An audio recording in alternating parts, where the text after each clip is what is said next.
সবাই কেমন আছেন? আলহামদুলিল্লাহ আমি ভালো আছি। এখন চলে আসলাম রান্নাঘরে, রান্না করব শোল মাছ। আপনারা সাথে থাকুন, রান্নাটা শুরু করে দিচ্ছি। চুলায় দিয়ে দিচ্ছি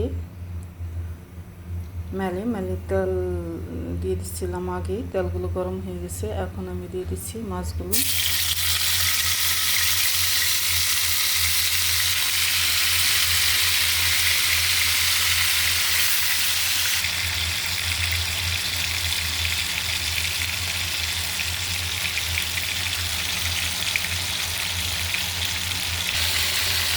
মাছগুলো এখন আমি উল্টিয়ে দিব।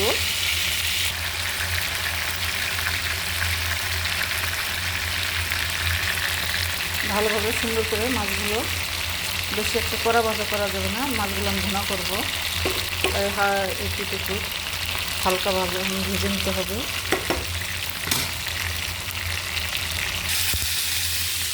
মাছগুলো এখন আমি উঠিয়ে নেব, আর ভালো যাবে না,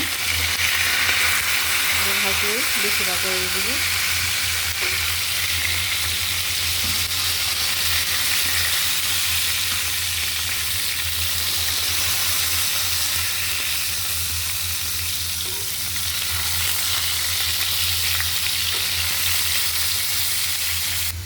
মাছগুলো ভাজা হয়ে গেছে, দেখতেই পাচ্ছেন। রান্না করলে ভুনার মাছ ঠিক এইভাবে ভেজে নেবেন, এপিট ওপিট।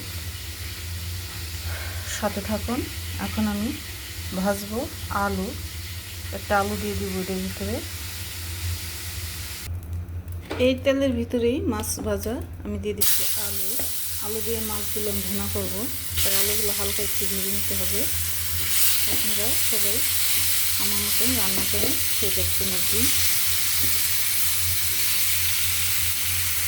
আলুগুলো এভাবে সুন্দর করে ভেজে নেবেন।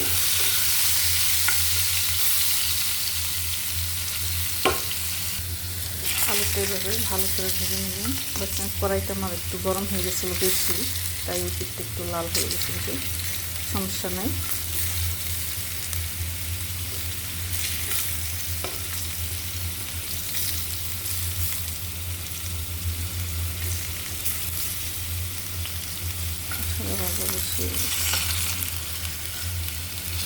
পিঠটা হালকা একটু ভেজে নেব আমি।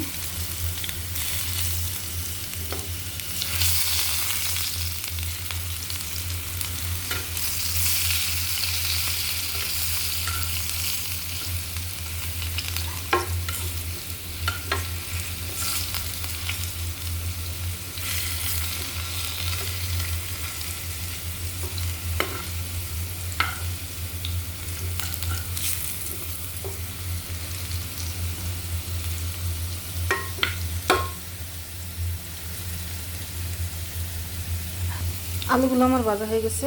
আপনারা ভালো থাকেন, সুস্থ থাকেন। পরের ভিডিওতে দেখাবো রান্না করব।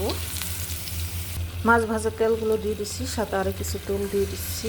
আমি এখন রান্না করব শোল মাছগুলো ভুনা করব এই মেলিতে। দিয়ে দিচ্ছি পিস কুচি। পিসগুলো ভালোভাবে সুন্দর করে ভেজে নিতে হবে।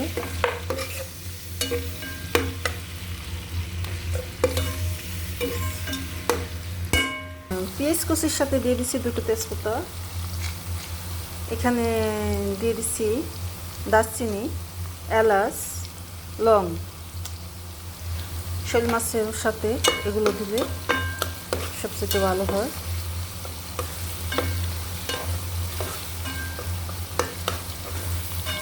শোল মাছটা মূলত রান্না করতে হয় মাংসের মতন করে। পেঁয়াজগুলো ভাজা হয়ে গেছে, এখন আমি দিয়ে দেবো একটু পানি, কষাবো।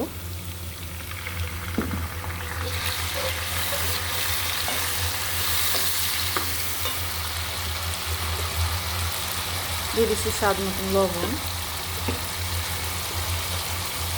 1 চামচ আদা রসুন এখানে মিক্সার করা আছে, 1 চামচ দিয়ে দিচ্ছি আদা রসুন।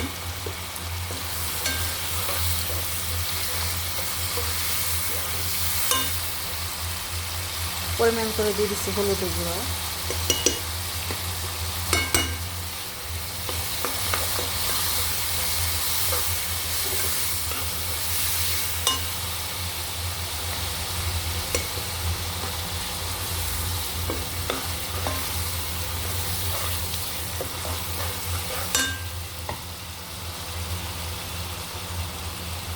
দিয়ে দিচ্ছি ধনের গুঁড়ো,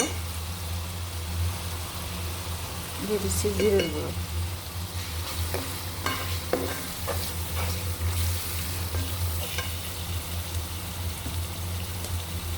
ঝালটা পরিমাণ করে দিবেন। দিয়ে দিচ্ছি মরিচের গুঁড়ো।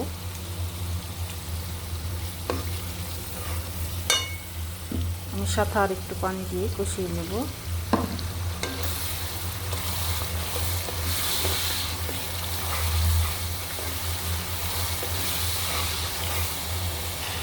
ভালোভাবে কষিয়ে নিতে হবে। আমি দিয়ে দিচ্ছি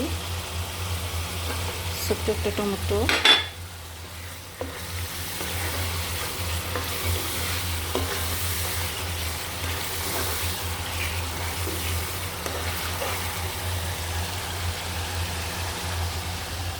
এর সাথে আমি আলুগুলো দিয়ে দিচ্ছি, আগে ভেজে রাখছিলাম।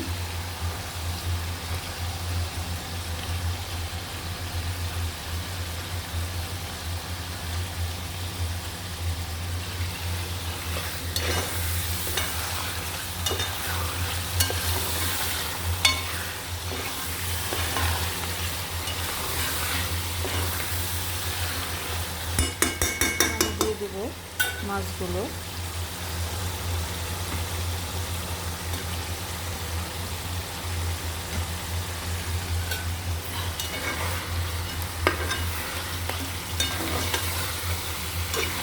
মাথাটা আমি আগে মরিচে মিক্সার করে নেব।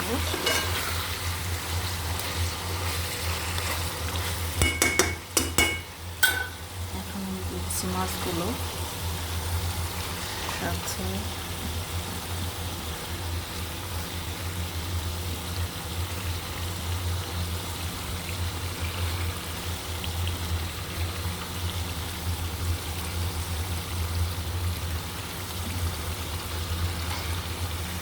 একটু মাছ বেশি রান্না করলে এটা বড় দিতে হয়, বড় নাই।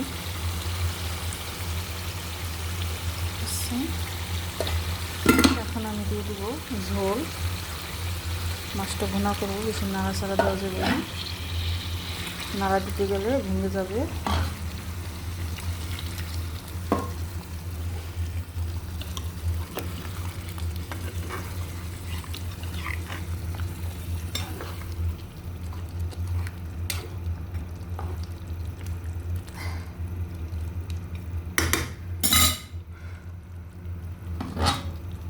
আমি সবসময় গরম পানি দিই তরকারিতে, আপনারা সবসময় ফুটিয়ে নেবেন পানি আগে।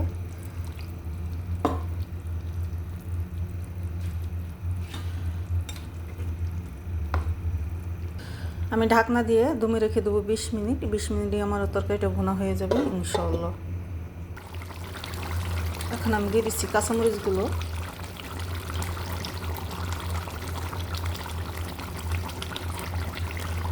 ঢাকনা দিয়ে ঢেকে দিই। 20 মিনিট পরে চলে আসলাম, ঢাকনাটা তুলে নিচ্ছি। মাশাআল্লাহ তরকারিটা আমার হয়ে গেছে।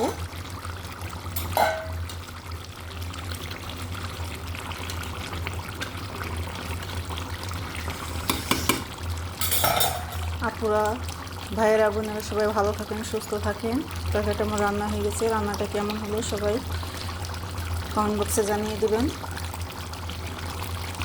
আর চাইলে আপনারা এইভাবে রান্না করে খেয়ে দেখতে পারেন কীরকম। তো ভালো থাকেন, সুস্থ থাকেন, খোদা হাফেজ।